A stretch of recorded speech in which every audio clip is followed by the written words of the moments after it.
عن ابي هريره رضي الله عنه قال قال رسول الله صلى الله عليه وسلم من لقي الله بغير اثر من جهاد لقي الله وفي ظلمة. ترمذی شریف کا حدیث مبارک ہے.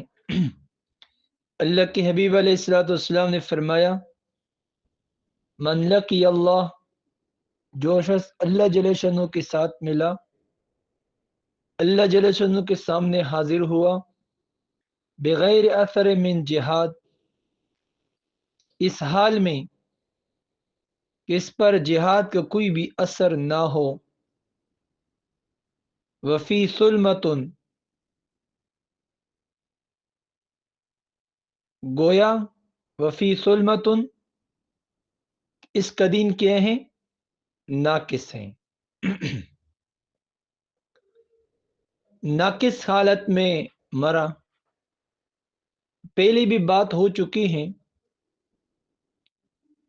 کہ جو بندہ، پہلے حدیث گزر چکا ہے کہ جو بندہ اس حال میں مرا کہ وہ اس کے دل کے اندر جہاد کا جذبہ بھی نہ تھا، تو یہ بندہ منافقت کی ایک سلم پر، ایک منافقت پر مرا.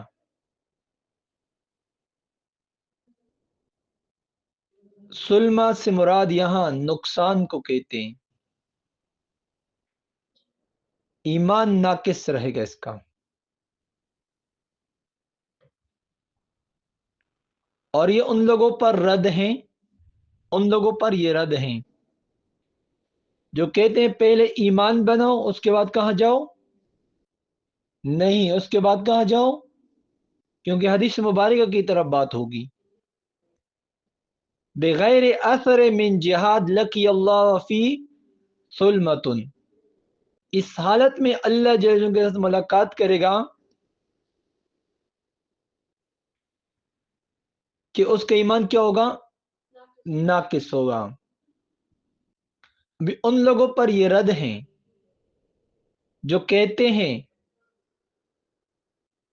کہ پہلے ایمان بناؤ اس کے بعد کیا کر لو؟ اس کے بعد جہاد کر لو. لیکن یہاں تو اللہ کے حبیب علیہ الصلوۃ والسلام کا فرمان مبارک ہے کہ نہیں، یہ بندہ ایمان کے بغیر مرا. اس حدیث سے تو یہ بات ثابت ہو رہی ہے، یعنی جہاد کے بغیر انسان کے ایمان بنتا بھی نہیں ہے. وفی سلمتن، ابھی ہم کس کی بات میں مان لیں؟ حدیث کے معنی یا ہم اپنے کبیرین کے مان لیں؟ کس کے مانیں گے؟ ہم حدیث مبارکہ کی مانیں گے.